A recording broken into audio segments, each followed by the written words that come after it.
Ya, Ya, saya apa kabar Pak? baik-baik. Saya Ya, puji merasa Tuhan. terhormat bisa mengisi link Bapak ini dengan kesaksian saya. Ya, terima kasih Pak Pujianto. Jadi eh, kesaksian Bapak akan juga menguatkan bagi orang-orang yang sudah percaya kepada Tuhan Yesus dan juga Amin. bagi yang belum percaya kepada Tuhan Yesus. Saya berdoa, kita berdoa supaya hal ini bisa mencerahkan, bisa menerangi, bahkan juga bisa menyadarkan supaya iman itu tidak sia-sia, karena iman itu sifatnya pribadi. Iman itu sifatnya sangat penting di dalam hidup ini. Dia lebih penting daripada semua uang yang ada di bank, karena semua uang yang ada di bank, dia tidak akan berfungsi apabila manusia sudah mati. Tapi iman itu dibawa terus sampai kepada bagaimana kita menuju kekekalan, kita berjumpa dengan Tuhan. Karena iman itulah yang membawa kita ketemu dengan Tuhan. Kalau kita tidak beriman, kita tidak percaya dengan Tuhan yang benar, maka kita tidak akan mungkin berjumpa dengan Dia. Artinya setanlah yang akan mendapat kesempatan untuk menerkam kita dan menerkam manusia yang tidak percaya kepada Tuhan dan dibawa kepada neraka. Sebab itu dikatakan di dalam Kisah 4 ayat 12, di bawah kolong langit ini tidak ada nama lain yang olehnya manusia bisa diselamatkan kecuali di dalam nama Tuhan Yesus. Nah, pastikan dirimu bahwa engkau sedang tinggal di bawah kolong langit. Kecuali Anda sudah tinggal di atas kolong langit, maka ini ayat tidak perlu Anda perhatikan. Karena Anda tidak tinggal di bawah kolong langit. Kalau Anda masih tinggal di bawah kolong langit, dengarkan firman Tuhan. Kisah 4 ayat 12. Di bawah kolong langit ini tidak ada nama lain yang olehnya manusia bisa diselamatkan kecuali di dalam nama Tuhan Yesus. Terima kasih Pak Pujianto, dan waktu dan tempat saya serahkan kepada Bapak untuk Bapak menceritakan bagaimana Bapak bisa mengenal Tuhan Yesus. Silakan Pak, dimulai dari latar belakang dulu Pak. Ya, saya bernama Pujianto memang. Nama saya itu, orang tua saya memberikan nama Pujianto. Dan pada waktu dulu, ya, saya adalah bukan dari Kristen. Saya dari Muslim. Begitu. Dan di rumah saya pada waktu itu memang dipakai untuk kumpulan-kumpulan, mengajar para tetangga begitu karena memang tempat ibadah waktu itu belum belum ada atau masih kecil ya, jadi tidak muat. Jadi mengundang guru-guru, pengajar-pengajar dari luar daerah begitu. Nah, saya tidak menyangka bahwa saya akhirnya menjadi orang Kristen diawali dengan saya ini diajak oleh tetangga desa. Saya lahir di desa, anak seorang petani. Ya. Pada waktu itu diajak Mas Puji, ayo tolonglah lengkapi kami nyanyi bareng. Nyanyi bareng gimana Mas? Ya nyanyi bareng kurang satu. Jadi kalau Mas Puji mau, ya senang sekali. Dan saya ini kan waktu itu senang sekali ya nyanyian-nyanyian lagu-lagu pop, lagu Mercedes, lagu Us Plus, jadi Sandora, walaupun saya tidak bisa nyanyi yang bagus, tetapi saya seringkali suka mendengarkan dari itu dan melalui radio ya. Nah, saya sangat senang sekali nyanyi bareng apa itu. Ini asal mulanya. Dan di daerah saya tidak ada orang Kristen satupun tidak ada ya di desa saya. Saya berangkat pertama kali mengikuti dan saya di desa yang jauh pada waktu itu naik sepeda ya, nggak ada sepeda motor, naik sepeda. Sampai di desa yang kami tuju, kami disambut dengan ramah, diperkenalkan dan di situ ada muda-mudi, ibu-ibu begitu dan saya ini apa ini ya gitu. Nah ternyata adalah saya diajak menyanyi, nyanyi bareng itu namanya. Itu itu lagu Yesus ya. Aku berserah, itu lagu itu ya. Loh kok berserah pada Yesus Juru Selamat? Nah, saya baru tahu bahwa yang mengajak saya itu orang yang percaya Yesus dan baru pertama kali selama hidup saya mendengar nama itu dan orangnya baik-baik, ramah-ramah gitu. Saya mengikuti beberapa kali lagu itu, lagu berserah pada Yesus itu. Nah, tetapi ketika saya mau tampil bulan Desember ketika itu, maka guru saya mengatakan ya tidak pantas lah Mas ikut karena agamanya berbeda. Bapak saya juga tidak boleh. Ya, akhirnya pas tampil itu saya tidak ikut ya karena dilarang. Tetapi nama Yesus itu sudah diperkenalkan dengan cara Tuhan. Tentunya sekarang saya melihatnya seperti itu. Nah, waktu itu sekolah di SMA. Kembali saya diperkenalkan Yesus, yaitu melalui film yang terpotong apa ya namanya itu, saya lupa ya. Itu gambar terus diterangkan, ganti lagi gambar, diterangkan lagi, begitu cerita Tuhan Yesus, cerita yang bagus ya, mujizat-mujizat, penyembuhan orang buta, penyembuhan orang lumpuh, begitu diceritakan. Dan kembali saya, teman saya ini ngajak saya ngajak nonton film ini. Dan kembali saya diingatkan nama Yesus dan kalau sekolah hari Jumat itu ada pelajaran agama Kristen ya. Kadang-kadang saya curi dengar karena sekolahan saya itu separuh tembok, separuh dinding bambu. Jadi saya bisa mendengarkan cerita guru agama Kristen tentang Yesus itu. Tetapi tentunya saya belum sampai kepada keputusan mengikut Tuhan Yesus begitu.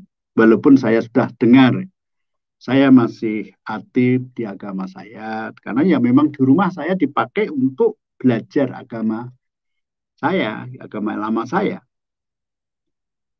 Nah, ketika sudah tamat SMA, saya tidak bisa melanjutkan sekolah karena orang tua saya tidak mampu sehingga saya merantau ke Jakarta dan saya bekerja di sebuah perusahaan di Jakarta sana. Ini saya singkat latar belakang saya aja. Dan ketika itu di mana saya bekerja kondisinya kelihatannya tidak bisa diharapkan untuk masa depan saya. Saya berpikir apakah cari kerja lain, tapi kerja apa? Walaupun pada waktu itu saya semacam menjadi administrasi kantor atau kepala kantor lah begitulah. Tidak pernah ke lapangan, hanya duduk di meja, ya tidak ada teman mantri-mantri nanti ke pasar, pulang mereka laporan kepada saya.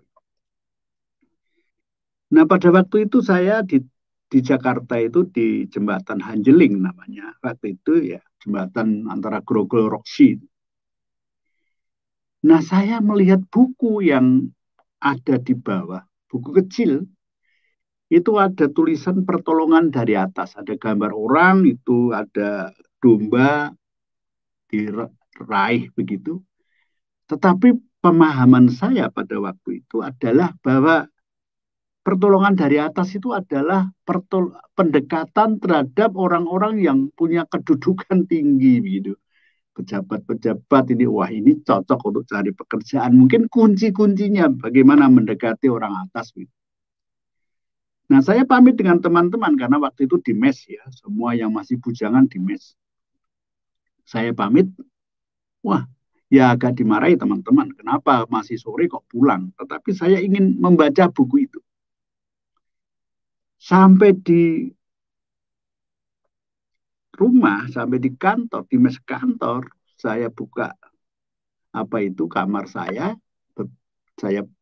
baca itu buku kecil itu, tetapi saya betapa saya marah sekali. Karena buku itu adalah buku semacam promosi, saya menganggapnya begitu, promosi orang-orang Kristen. Buku itu saya lempar dan jatuh di almari, ketoprak begitu. Tetapi setelah saya lempar, ada suara di batin saya, mengapa kalau kamu memang ingin meminta kepada Yesus, kalau bisa menolong kamu, kan kamu bisa ngomong sama dia. Ada peperangan batin antara saya meminta kepada Yesus atau saya tetap pada posisi tidak perlu begitu. Tetapi rupanya dorongan karena pekerjaan, saya kepingin punya pekerjaan yang menyenangkan saya, yang bisa menjamin masa depan saya. Sehingga ketika itu dengan kamar saya kunci, saya ke teras, ya, ada tingkat itu ada terasnya sedikit gitu. Saya berdoa, Yesus, kata saya, kalau memang benar kamu pernah ada, dan saya akan percaya padamu, kalau besok pagi ada orang mencari karyawan. Itu begitu. Amin, saya begitu. Terus saya kembali lagi, tetapi saya tidak kembali ke teman-teman. Saya ngemasi buku kecil itu, saya masukkan ke koper saya. Saya mau lihat apa benar Yesus itu akan mengirim orang mencari karyawan. Mustahil kalau ada. Itu batin saya. Nah, ketika teman-teman yang kerja di lapangan sudah keluar ke pasar, ya, ke apa itu, ke nasabah-nasabah. Pagi-pagi ada orang datang bertamu kepada saya dan melihat-lihat kantor saya. Enak ya kerja di sini, batin saya. Enak gimana, saya nggak kerasan. Ya singkat cerita saya tanya ada apa kok sampai ke Jakarta. Saya cari karyawan. Kaget saya. Loh, cari karyawan? Iya. Karyawan apa? Dia cerita tentang kerjaan di Bogor sana. Saya aja gimana? Wah, yo enggak bisa, yo jangan. Nah, nanti kantor di sini gimana? Enggak, saya mau keluar dari sini. Benar begitu? Iya. Terus gimana? Saya tak minta cuti dulu, saya lihat dulu di Bogor. Oh, begitu. Ayo. Masih ada yang lowongan banyak. Nanti lamaran bisa nyusul.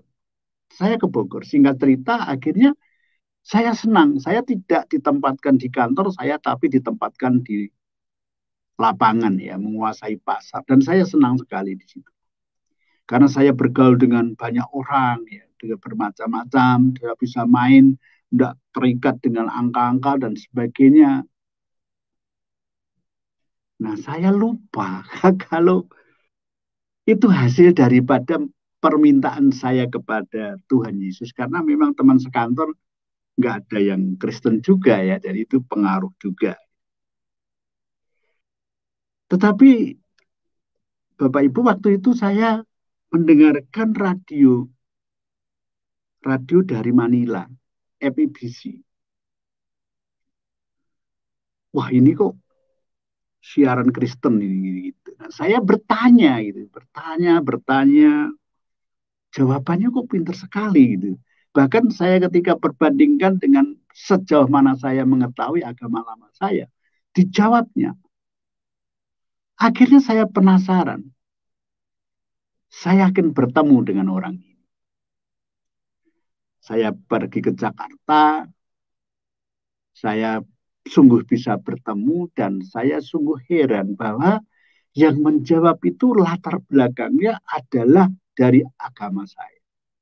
Bahkan dia cukup pinter membahas kitab-kitab. Saya bilang, loh, kami ini sepintar begitu kok bisa menjadi orang Kristen itu? Nalarmu gimana? Ya ketawa saja, kamu belum menemukan kebenaran, maka kamu bilang begitu. Saya dikasih tahu beberapa. Saya nggak tahu, terus saya dikasih Alkitab itu, kamu baca. Saya pulang kembali dengan pertanyaan yang bermacam-macam. Ini orang yang sudah begitu bobot agamanya tinggi, kenapa sampai meninggalkan? Padahal kan kalau dilihat dari jumlah orang yang mengikut banyak agama saya. Jadi di dalam bus itu saya membayangkan kok ada ya orang seperti itu. Nah, ini singkatnya aja. Sampai di kantor saya cerita dengan teman saya yang dari Jogja ini. Cerita begitu. Singkat cerita teman saya itu, kita ke gereja saja supaya kamu tahu gereja itu gimana. Loh, kamu ke gereja ngajak ke gereja? Iya, tak temani. Jadi ada dua orang, ayo tak temani. Kita lihat orang cantik-cantik. Jadi motivasi teman saya lihat gereja itu orangnya cantik-cantik. Nah, pertama kali dengan teman saya itu ditemani, itu masuk gereja.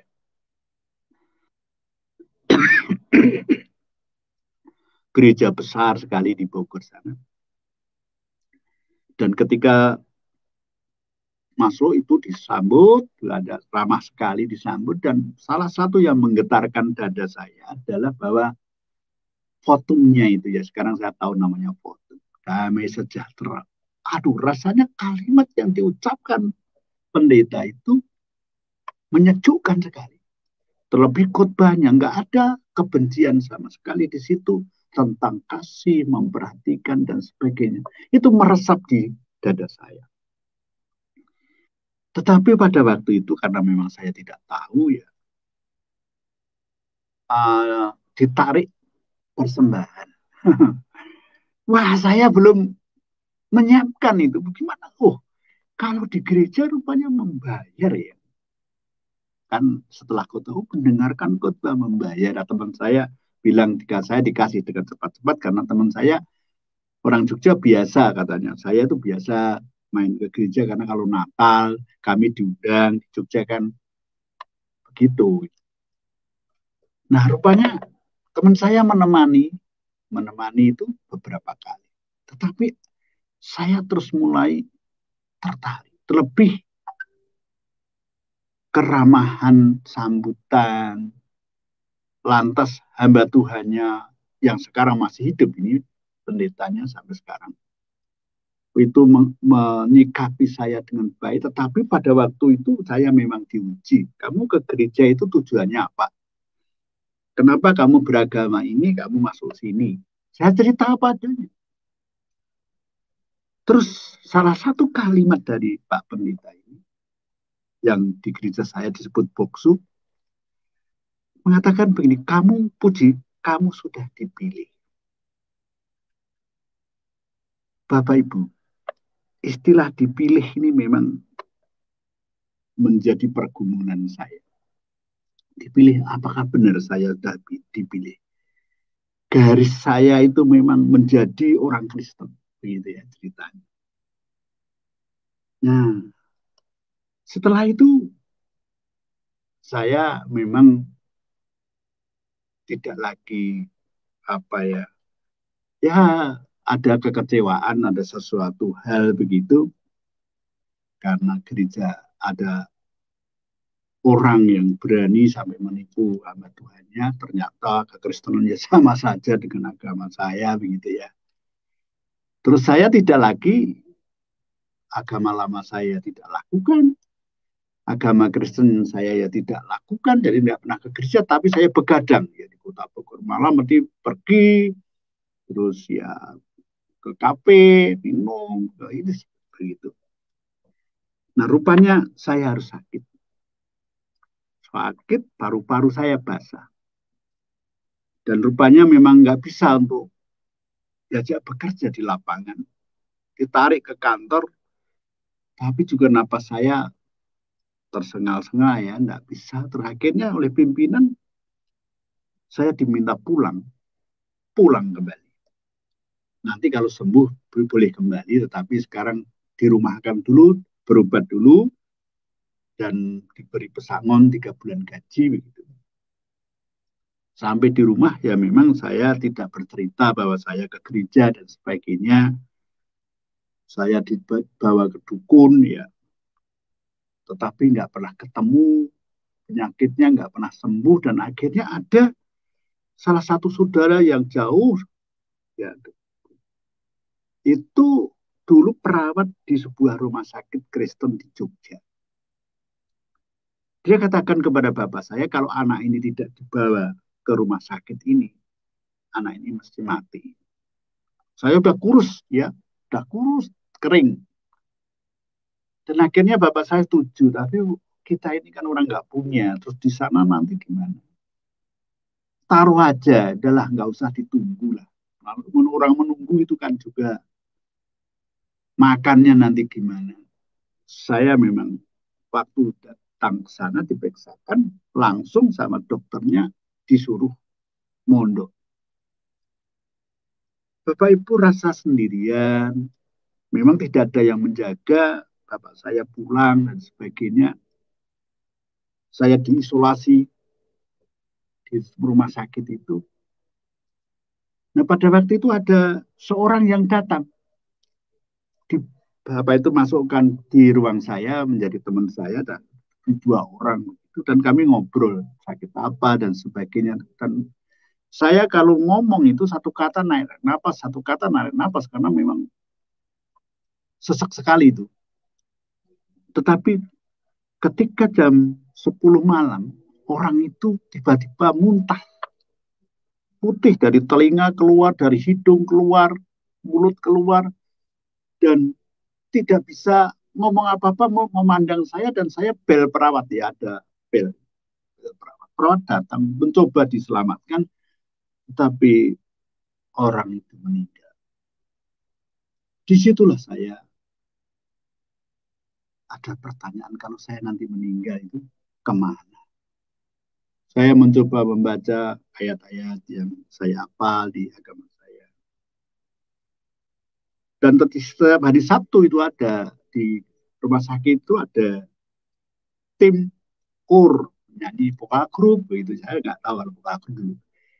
Terus ada seorang calon pendeta yang mendekati saya ingin berdoa, tapi saya katakan nggak usah, saya udah punya doa sendiri gitu. Saya bilang begitu, ya sudah kalau begitu, tapi dia meninggali Alkitab kecil, ya nanti kalau ada waktu longgar dibaca.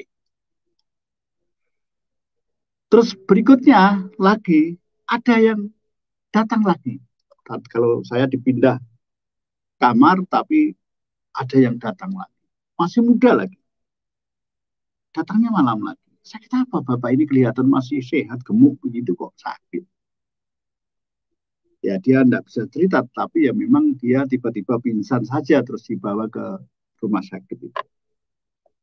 Tetapi sekali lagi, orang itu sama, muntah. Dari telinga, dari hidung putih itu air. Dan saya udah punya firasat, orang ini mati.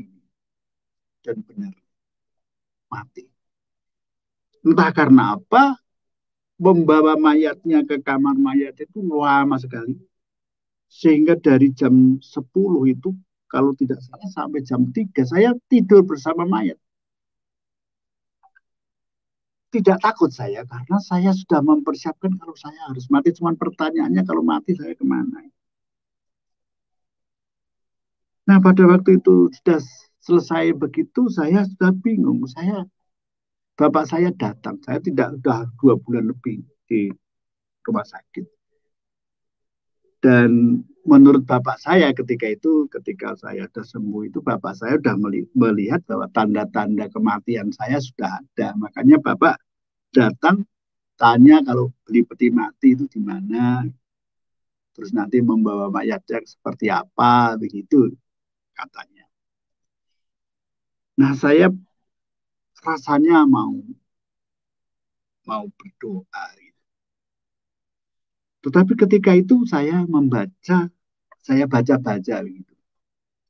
Kitab kecil, perjanjian baru itu. Dan kebetulan saya menemukan Matius 7 ayat 7. Mintalah maka akan diberi, ketoklah maka pintu akan dibukakan. Nah, ayat itu begitu berbicara kepada saya. Matius 7 ayat 7. Sangat berbicara. Dan apa sih salahnya kalau saya minta? Terus teringat akan pertolongan ketika mendapat pekerjaan dari Yesus, ketika saya ke gereja. kalimat-kalimat kasih yang dikhotbahkan pendeta begitu menawan sekali. Akhirnya saya waktu itu, sudahlah, saya memang kalau mau mati ya biar mati, saya mau berdoa. Padahal saya ada infus, ada apa, hidung saya dikasih oksigen dan sebagainya. Saya bangun aja sulit sekali. Rupanya ada perawat yang lewat gitu. Terus ada mau apa, mau apa, mau apa. Nah, saya mau berdoa. Oh, mau doa. Panggil teman-teman perawatnya, perempuan-perempuan datang dan saya dibangunkan. Berdoa gimana? Saya mau berdoa. Saya berdoa begini. Yesus, kalau benar engkau juru selamat, saya minta supaya nanti kalau saya meninggal sediakan surga untukku. Saya mau percaya pada. Tetapi kalau engkau menyembuhkan aku, saya akan jadi pengepel gereja. Saya akan kembali ke Bogor dan saya akan menjadi pengepel, membantu Kang Asih. Namanya Koster itu Asih. Setelah itu, hanya gitu, kata Mas Perawat. Iya, hanya gitu. Tidur. Heran sekali, saya setelah tidur, itu kok saya bisa tidur nyenyak sekali. Yang selama ini nggak pernah bisa tidur, miring sesek, nanti duduk sesek, terlentang sesek, jadi nggak enak tidur. Nah, saya terus bisa tidur, dan ketika pagi, saya bisa bangun, dan saya lepas oksigen saya yang ada di mulut, terus saya ke kamar mandi. Tuh, kok saya kuat? Perawat lari-lari, oh, jangan, jangan, jangan, jangan, jangan, jangan, jangan bangun, jangan bangun. Setelah itu, oh, saya mau kencing, Mas. Jangan dikunci ya, jangan dikunci di dalam ya. Ya mungkin takutnya kalau saya tiba-tiba pingsan, saya bisa kencing. Terus ketika itu seorang dokter mengadakan kunjungan. Nah, saya sebut aja ya, mudah-mudahan beliau masih hidup. Namanya Dokter Gita Andriani. Ketika datang, loh, kamu seger sekali, kamu minum obat apa? Tidak, dok, saya berdoa. Berdoa gimana? Ya, berdoa dalam nama Yesus. Oh, ya, ya. Ya, baik, kamu sudah baik. Kalau begitu, air di paru-parumu bisa diambil. Dan waktu itu saya jam 9 keluar dari kamar, di apa di mau diambil air yang ada di paru-paru saya. Jarum itu begitu panjang itu, dan dimasukkan jarum itu melalui sela-sela iga di belakang dan disedot. Saya heran juga bahwa paru-paru saya sebelah kiri itu airnya begitu banyak, mungkin ada mungkin 5 liter, kayak cucian beras itu. Terus paginya lagi yang kanan hanya sedikit 3. Dan herannya bahwa paru-paru saya tidak busuk, direndam air segitu banyaknya, mungkin sudah beberapa bulan, beberapa tahun, yang nggak tahu, yang membuat sesek. Dan saya heran bahwa saya doyan makan, lapar saja, sehingga saya minta jatah makan itu lipat 2 kali. Ya, malu ya. Nah, saya masih ingat salah satu perawat dari Klaten itu seringkali ya menyisihkan, mengambilkan makanan lebih pada saya. Tetapi yang luar biasa adalah ada seorang ibu dari Godean, Yogyakarta, itu setiap siang pasti ngantar makanan saya. Entah siapa yang menggerakkan, saya juga nggak tahu. Ya, kasihan saya itu kok di rumah sakit sendirian begitu. Nah, itu singkatnya begitu, terus akhirnya saya sembuh. Padahal bapak saya waktu datang sudah berpikir bahwa saya pasti meninggal. Nah, akhirnya saya diperbolehkan pulang. Yang luar biasa lagi, ini disembuhkan oleh Tuhan, saya yakin. Yang luar biasa lagi ketika mau membayar perhitungan, karena 3 bulan di rumah sakit itu kan ya biayanya pasti mahal sekali. Bapak saya sudah memperkirakan apa bisa membayar ya selama ini. Waktu itu saya terus kembali, semangat saya hilang. Tuhan, kalau punya hutang di rumah sakit ini, kenapa saya tidak cabut saja nyawa saya? Saya bilang begitu dan saya ke kamar itu sambil meneteskan air mata. Kasihan bapak saya, apalagi yang harus dijual. Sawah kalau dijual nanti adik-adik saya makan apa? Masa miskin bareng-bareng.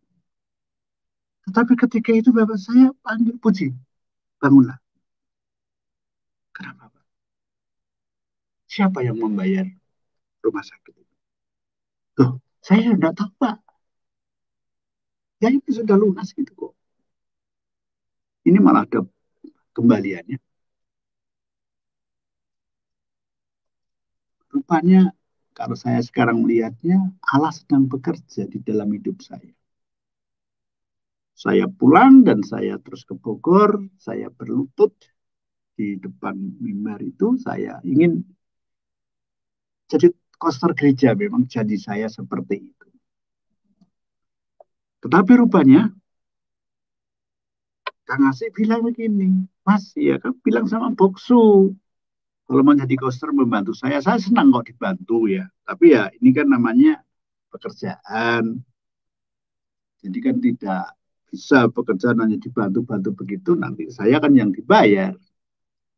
Sekaligus kalau bisa ya Mas termasuk bagian daripada pekerjaan itu. Nah saya ke rumahnya Bapak Pendeta ini, saya ditanya, kamu tamatan apa? Saya tamatan SMA. SMA kok mau jadi koster? Dasar kamu katekisasi dulu aja. Katekisasi itu apa? Ya belajar agama dulu. Nanti keputusannya dulu. Kamu udah yakin kan sama Tuhan Yesus? Sudah. Nah, saya katekisasi di situ. Dan saya diajari dan saya memang belum tahu Alkitab itu kayak alamat-alamatnya bagaimana. Terus bilang, Puji, ya, kamu supaya pinter Alkitab, kamu harus sekolah Alkitab. Nah, saya sama Pak Pendeta ini diantar setelah dibaptis nih tanggal 25 Desember tahun 75. Saya diantar ke sebuah sekolah di Jakarta. Sebetulnya sudah terlambat sih daftarnya, tapi oleh rektor itu bijaksana sekali, ya sudahlah, nanti persyaratannya belakang, tetapi diterimalah, ikut kuliah, ikut sekolah dulu. Saya pikir sekolah Alkitab itu ya seperti agama saya dulu itu ya, membaca alamat-alamat dan sebagainya. Ternyata tidak, ada metode mengajar anak, ada teologi perjanjian lama, ada macam-macam, ada apa itu perbandingan agama, dan saya bersyukur bahwa pada waktu itu saya diajar oleh Bapak Amran Amri ya, almarhum, yang membina saya secara khusus tentunya ya. Saya seringkali diundang ke Jatinegara untuk diajar khusus hal-hal, saya dikasih buku-buku terbitan dia sampai sekarang masih. Nah, singkatnya setelah itu saya memang hanya 2 semester saja. Saya menunggu untuk meningkatkan sekolah itu ke tingkat sarjana. Ya, jadi tidak lagi diploma tetapi sarjana, dan saya diutus pelayanan di Solo. Nah, tempat pelayanan saya memang belum ada orang Kristennya. Dalam pengertian dibaptis belum ada, simpatisan ada. Nah, pada waktu itu perangkat desa itu bilang, di rumah saya aja, Om, biar tidak ada masalah. Kalau di rumah saya nggak ada orang-orang yang berani mempermasalahkan. Nah, siapa yang harus saya ajar? Memang nggak ada. Saya datang hari Minggu, udah pakai dasi, bawa gitar, nggak ada orang. Rupanya Tuhan membelas kasihan kepada saya, sangat kasihan kepada saya. Dan ibu yang punya rumah perangkat itu bilang sama putrinya, kasihan Puji itu nggak ada yang diajar. Ayo kita ikut aja biar diajar Puji. Panggil itu Mbak sebelah itu dia biar mau. 3 orang mulai. Saya dibelas kasihani Tuhan.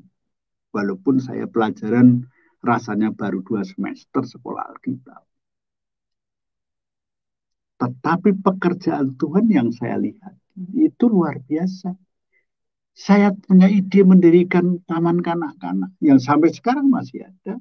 Taman kanak-kanak itu saya beri nama TK Berita Hidup. Yang daftar banyak sekali. Waktu itu sampai 75. Dan anak-anak sekolah minggu karena saya mungkin cerita saya menarik atau bagaimana, banyak menggandeng teman-teman. Akhirnya ada 175-an anak-anak. Itu pekerjaan Tuhan, saya pikir. Siapa saya? Sampai orang begitu memberikan anaknya untuk saya ajar. Nah setelah itu TK saya daftarkan, sah sampai sekarang. Dan melalui TK itu saya mendekati orang tua. Orang tua ya mungkin karena orang tua kasihan dapat saya nggak ada yang diajar, mereka satu persatu datang.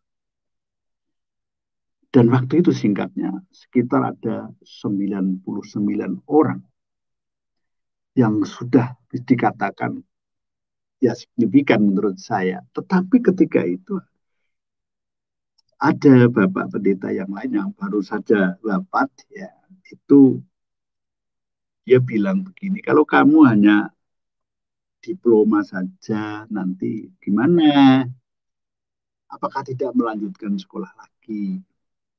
Nanti kami usahakan biayanya. Katanya begitu. Ada rasa, apakah saya mau tinggal ini? Apa-apa yang saya rintis ini. Tetapi memang setelah saya berdoa, ya saya harus sekolah lagi. Karena saya lihat ada anak-anak jemaat, ya belum dikatakan jemaat karena belum dibaptis semua. Itu ada yang sudah kuliah dan sebagainya. Jadi saya pikir ya saya tidak mau nanti saya tidak punya pengetahuan yang. Akhirnya saya setuju dan oleh Bapak Pendeta di Bogor diarahkan saya sekolah di Batu. Nah ini saya akan melanjutkan. Kesaksian saya ini kesaksian yang awal-awal. Memang peraturan sekolah di Batu sangat ketat sekali. Ya. Ini bukan hanya ilmu pengetahuan, tetapi juga sikap dilatih benar-benar untuk menjadi hamba Tuhan yang handal. Memang awal-awal saya memang hampir pulang karena memang sangat ketat sekali peraturannya. Ya, tetapi ya saya puji Tuhan saya bisa bertahan. Tetapi ketika semester yang ke-6 atau tingkat 3 waktu itu ada pelajaran baru, mata kuliah baru, yaitu mata kuliah teologi liberal. Tetapi juga bidat-bidat. Semua dosennya itu begitu bagusnya sehingga seolah-olah dia itu bidat itu sendiri. Cara mengajarnya meyakinkan sekali sehingga saya akhirnya benar nggak firman Alkitab itu firman Tuhan. Kalau setiap orang bisa menafsir menurut seleranya dan dia jadikan ajaran ya namanya ya sama dengan agama saya yang dulu kan banyak aliran ini kan seperti ini artinya ini gimana? Saya sudah mulai tidak semangat kuliah melanjutkan. Saya sebetulnya sudah mau angkat koper. Udahlah, saya nggak usah terus lah. Ya ternyata Alkitab ini ya bisa diobrak-abrik seperti ini dan orang punya persepsi masing-masing. Terlebih ketika belajar kritik teks, kritik sejarah, memakai sumber-sumber. Wah, saya semakin pudar saya iman saya waktu itu. Saya hanya bisa berdoa, Tuhan aku mau pergi sajalah. Saya kembali ke agama lama saya ada. Ini seperti ini ternyata. Nah, saya harus weekend. Setiap 2 minggu sekali saya weekend bersama teman saya satu kelas. Waktu itu weekend Tapi saya sudah malas gitu, malas mau bikin apa yang harus saya ajar. Saya aja nggak yakin bagaimana diajar. Ayo berangkat, kata teman saya. Nanti sebentar lah. Loh, nanti kan kita ada pelayanan. Gimana sih kamu ini? Akhirnya dengan rasa malas sekali saya berangkat. Aku ini malas. Kenapa? Saya malas saja. Saya nggak cerita sama teman saya kalau saya sudah mulai pudar iman saya. Tidak yakin ada ya Alkitab itu mengandung firman Tuhan. Alkitab ini baru firman Tuhan kalau ini. Kenapa sih harus ada ajaran seperti ini gitu? Yang melemahkan iman saya tidak bisa semangat lagi. Jadi ketika sampai di tempat pelayanan ya saya memenuhi kewajiban saja. Sebetulnya saya sudah ambil putusan apa terus atau tidak kalau sekolah begini ini. Nah pada waktu itu saya yang melayani firman Tuhan ya ada persekutuan doa itu yang kami adakan untuk khusus mahasiswa. Nah ketika itu saya ketika pulang dari persekutuan itu saya dihampirkan satu keluarga seorang ibu. Saya mampir bersama teman saya mampir. Terus dia cerita ibu ini, Om, saya ini mau cerita sama Om. Kenapa Bu? Saya ini kalau ke gereja, itu kalau nyanyi, saya itu nggak ngantuk. Tetapi kalau sudah firman Tuhan, saya itu sampai terkantuk-kantuk, sampai kepala saya itu terbentur-bentur bangku di depan atau tembok yang saya sandari di pinggir. Nanti kalau sudah selesai firman Tuhan, ya sudah saya seger lagi. Begitupun kalau saya diajak berdoa, pasti saya terkantuk-kantuk. Saya teringat pelajaran penginjilan. Saya rasanya kepingin juga berbagi bagaimana. Saya tanya kepada ibu ini, Bu, apakah ibu sudah terima Tuhan Yesus? Gitu. Saya tanyanya seperti itu. Terima Tuhan Yesus bagaimana?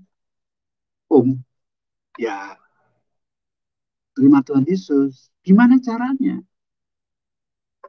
Saya heran, setiap saya bercerita tentang Tuhan Yesus, mesti saya terpotong di situ, gitu, terpotong, karena cecak itu bunyi, cecak itu mengganggu sekali, keras sekali cecak itu.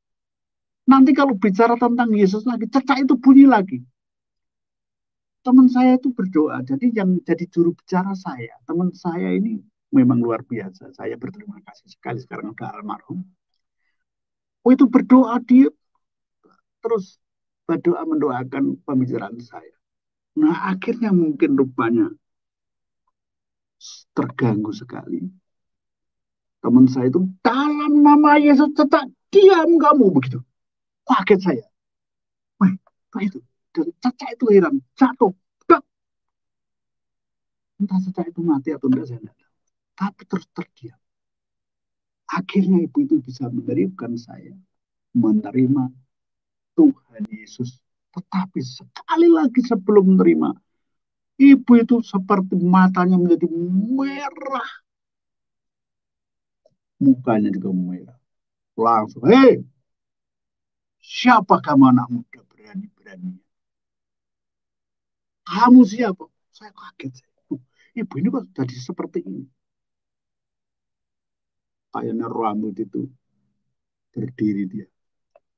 Teman saya berdoa, saya mau bilang sama teman saya, ini ada apa ini? Saya gimana cara melayani ibu ini?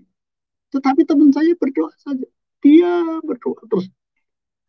Saya melihat wajah ibu. Tetapi ada hikmat. Saya diberi hikmat dari Tuhan. Hei, kamu tanya saya. Iya, kamu siapa?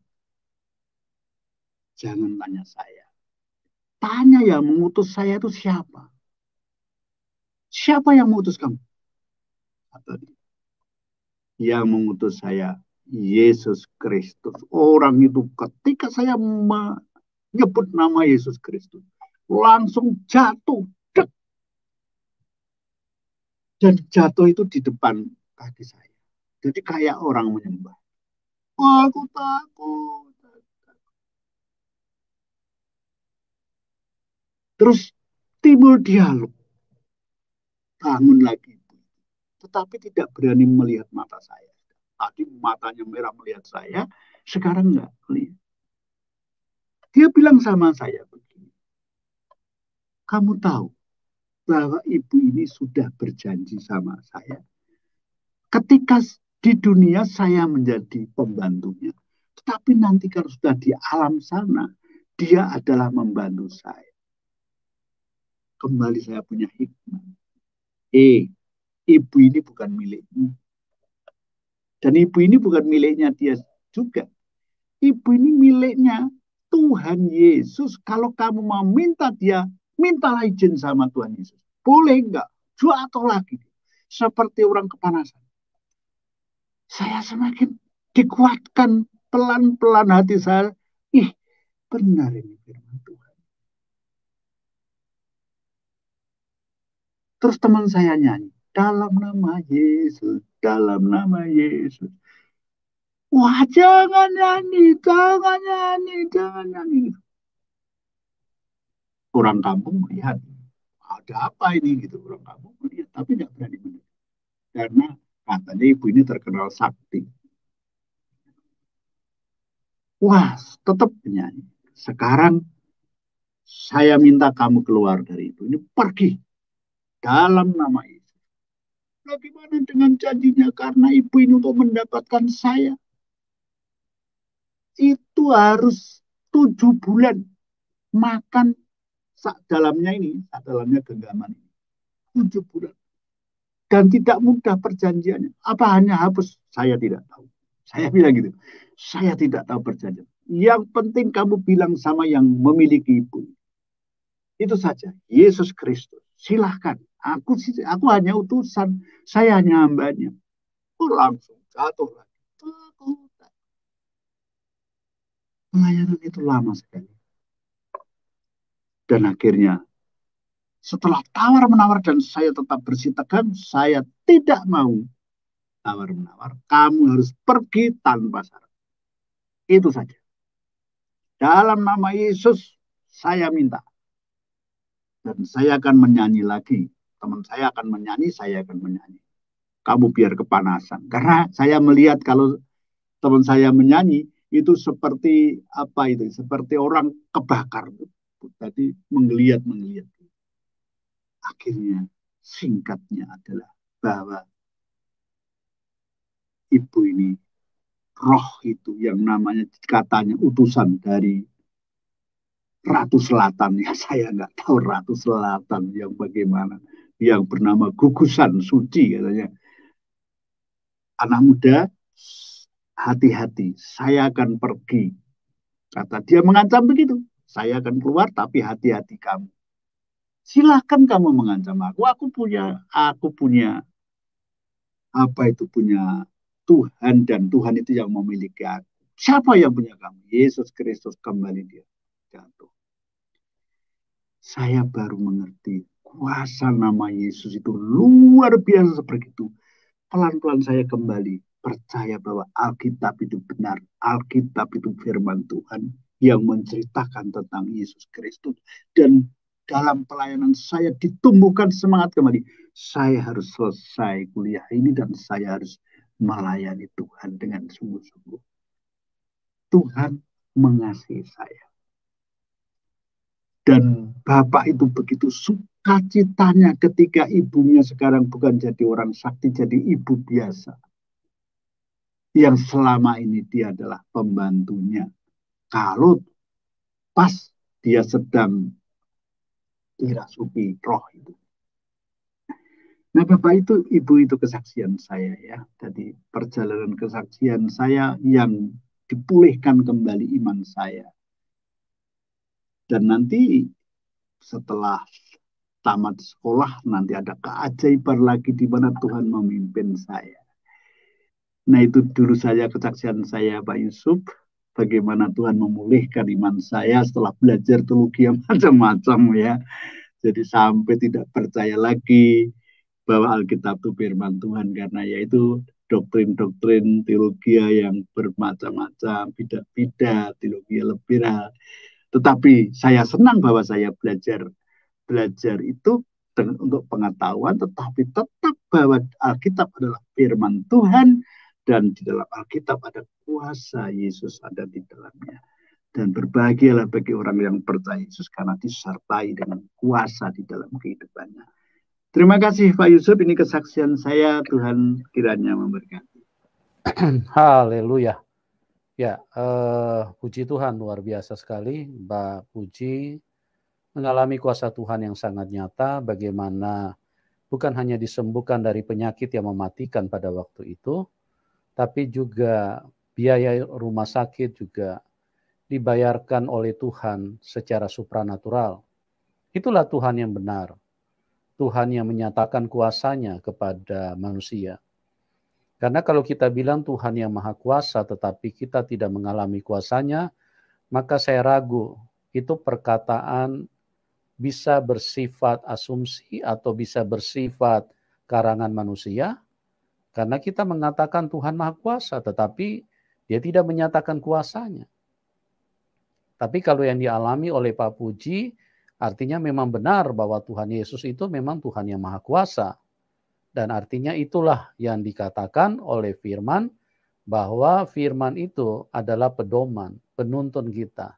Nah ini yang luar biasa, jadi Pak Puji mengalami kuasa yang secara dahsyat, secara ajaib, dan inilah yang membuat beliau jadi yakin kepada siapa yang Tuhan yang sebenarnya yang menciptakan segala-galanya di dalam hidup ini. Nah, tadi Pak Puji sudah menceritakan bagaimana Pak Puji sempat ragu dengan keterangan-keterangan yang dibaca. Nah, saya mau tanya sekarang gimana Pak? Apa masih ragu lagi apa? Apa sudah enggak? Kalau ragu-ragu ya saya tidak pelayanan seperti sekarang ini Pak. Oh, iya Iya. ya. Jadi artinya Bapak-bapak pernah istilahnya membaca hal-hal yang justru melemahkan iman ya? Iya, iya, ya. Jadi memang itu pelajarannya, mata kuliahnya seperti itu. Jadi mau tidak mau harus diikuti. Iya, iya, iya, iya. Jadi Bapak sekarang pada waktu itu berapa persen iman daripada Pak Puji istilahnya sedikit mengambang atau tidak mempunyai kekuatan tetap gitu? Ketika itu Pak, itu pelajaran yang terakhir itu ya, itu saya sudah rasanya saya sudah tidak berdaya lagi untuk kembali seperti mula-mula ketika saya baru pertama kali percaya Tuhan Yesus ini.